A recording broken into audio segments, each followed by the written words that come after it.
the images that you have, and one that I really drew me was the Niu Wang Zhishen, the king of cattle, and it's interesting that it looks, the face of the deity itself looks like a cross between the thunder god, yes, but then with a headdress of a cow or an ox. Oh yeah, and yeah. If you notice his face.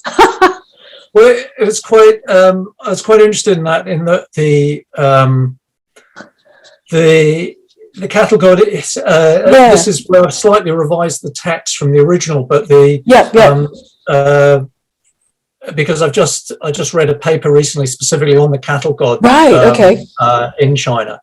And it's in fact, no, it was on the horse god in China, which is a complement to the cattle god. Because of course, in the north of China, there's no buffaloes. It's too cold, and it's not wet enough, so it's cold and dry in northern China. So the main beast of burden, the animal, the farm animal, the carrying the mules, donkeys, and horses. So in the north, you have primarily the god of horses, and in the south, the god of cattle, buffalo. And so, although of course there's some overlap, but they reckon that in the south of China there's only something like a dozen horse god temples in the whole of southern China below the Yangtze. And in the north of China, obviously there's predominantly horse god temples and fewer Niuwang temples. So that's quite interesting. But it's almost the martial aspects of this. I think, why. But I suppose in a sense it's, for an agricultural people, it's a giant muscular animal that is of use, for its strength. So of course it's, it's seen as I suppose, almost a god of virility, but also very much of a god of strength and power.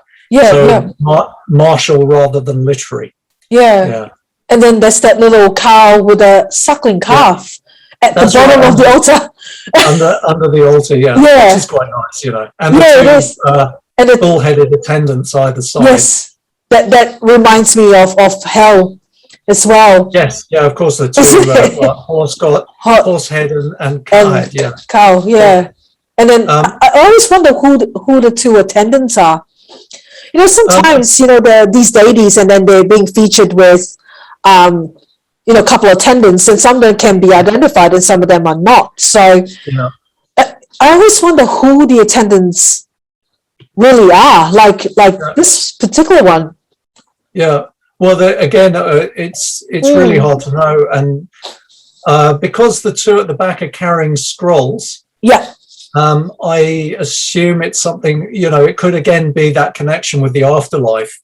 The roles of the dead and how they've behaved, and the escorts to the afterlife, probably. So that could be a connection there. That they also have this sort of sprouting hair that's similar to the demonic hair, even though they're just court officials. Literary officials.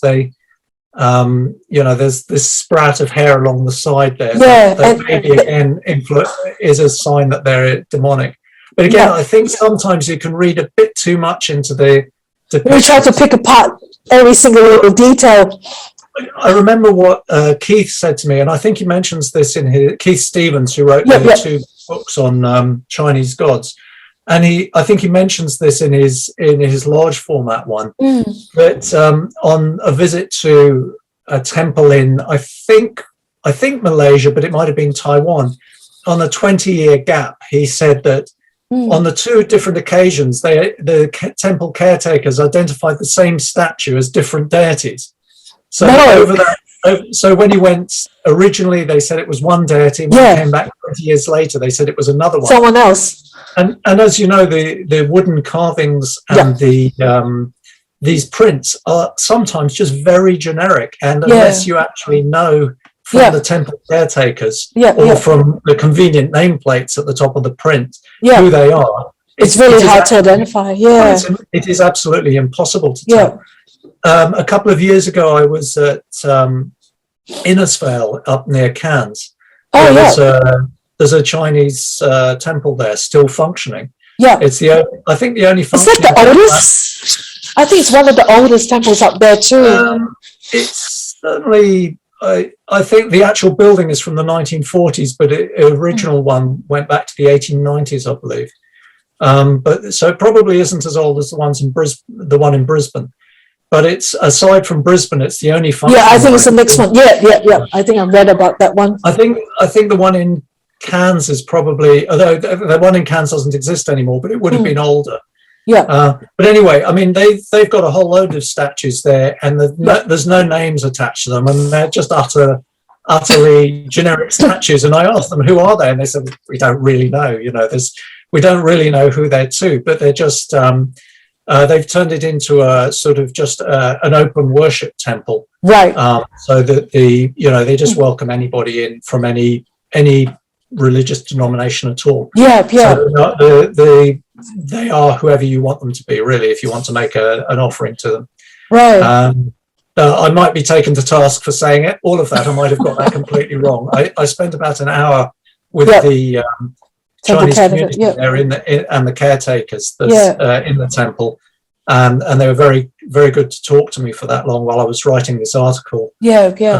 About the history of the Chinese in northern Queensland. But I hope I didn't just misrepresent anything there. They might know who they are, but at the time I couldn't find out anything else about them.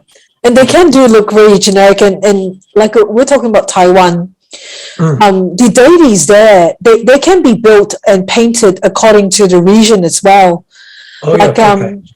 So and it could be temple specific. So when a temple requested for a particular paint, the deity could be holding a specific item that they require. They could be built to look like that. And it's region specified. Just like recently, Ronnie Pinsler and he was asking me to try to identify this particular deity, and we were just scratching our heads. So I was like, who is he? And he was this particular deity had a war paint, a face paint on that looks like Da Shi Ye. So they got a hell with the guaning on his head. Looks like that, but he's holding a peach in his hand and the ling in another one, but stepping on the black color panther. There you go. So we were like, who can he be? I think the peach throws it off, and the panther as well. I mean, the only thing there, the peach could be about longevity in life.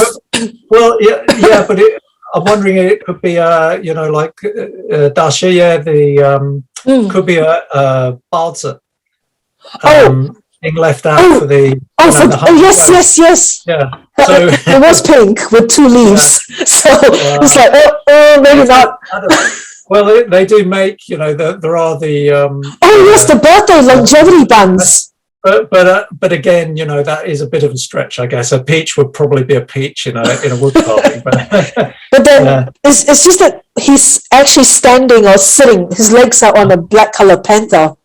So that really throws it out, because we've got them standing on turtles and snakes and dragons and lions and qilin and stuff. But on the black panther, that totally throws us out. And his face paint with a ling pai.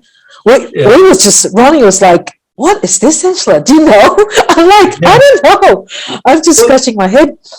Even in Hong Kong, there's quite a few temples that are dedicated to historic generals that came down at the end of the very last Hong Kong. Well, Lantau Island was the last outpost of the Song dynasty. The very last Song princes fled there and then were defeated in a sea battle. And so some of the temples in Hong Kong are dedicated to the generals, the Song dynasty generals. And they're very, very specific. That's the only place that these temples exist, because that's the only place these generals were. There are other temples that in Hong Kong and elsewhere, that in the 1890s there was a plague. There was an outbreak of plague in Hong Kong. Well, actually, all across China. And several of the temples in Hong Kong again have got like there's a Nejia temple. And that is this specific temple has plague suppression associations because they paraded the statue around the streets Right, and the right, plague vanished. So right. just there Yeah, in that temple, Najat is also seen as a plague dispelling god. right, right. Yeah, So, you can see how the local variations can very yeah, quickly spring up. And as you're saying, like the iconography yeah, can be absolutely temple specific, and Yeah. and without somebody to tell you, oh yes, this was made for our temple, and it's yeah. And so who is it and what's there? Yeah. It's just impossible. it might either be of a widespread god that for some reason has particular attributes in that Yeah. temple, Yeah, or it could be for a god that is just specific just to for that temple. particular temple. Yeah. Yeah. And also, like in Taiwan, there's so many Japanese generals during the war, and they were all worshipped. Like in one of my videos. Because he saved the Taiwanese people in that region. Right. He's then worshipped, as a general, as a deity in that particular temple in that village or area as well.